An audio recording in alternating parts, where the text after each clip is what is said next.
Tu veux jouer à Riftbound mais tu n'as pas compris les règles, aujourd'hui je vais t'apprendre en quoi est constitué un deck. La première chose à choisir, c'est ta légende. C'est un peu le personnage principal de ton deck. Chaque légende possède un effet unique qui lui est attribué et qui va influencer ta façon de jouer. Mais aussi ta légende va avoir deux couleurs associées. Ces couleurs déterminent quelle carte tu vas pouvoir jouer dans ton deck.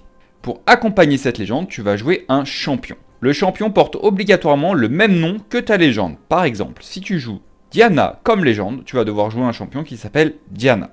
Contrairement aux autres cartes, ton champion commence directement face visible sur le terrain, que tu pourras jouer quand tu veux à ton tour de jeu en payant son coût. Ensuite, nous avons notre deck de runes constitué de 12 cartes. Les runes représentent notre énergie et nous servent à payer le coût de nos cartes. Les couleurs de ce deck doivent correspondre aux couleurs associées à notre légende. Par exemple, pour le cas de Diana, on a la couleur bleue et la couleur violette. Ça veut dire que notre deck de runes sera constitué de runes violettes et de runes bleues. Tu peux répartir tes runes comme tu le souhaites. Tu peux par exemple jouer 2 runes bleues et 10 runes violettes, comme 6 runes bleues et 6 runes violettes. Nous devons également choisir 3 champs de bataille parmi tous les champs de bataille qui existent dans Riftbound. En BO1, le champ de bataille sera choisi aléatoirement parmi les 3 sélectionnés, alors qu'en BO3, on va choisir notre champ de bataille pour la première partie, ensuite un deuxième champ de bataille pour la seconde partie qui ne sera pas le même que le premier. Pour finir, nous avons notre main deck qui va être constitué de 39 cartes. Tu peux jouer jusqu'à 3 exemplaires d'une même carte dans ce main deck. On retrouve 3 grands types de cartes: les unités, les sorts et les équipements. Les unités sont les cartes que tu envoies sur le champ de bataille pour les conquérir et marquer des points. Chaque unité possède un coût,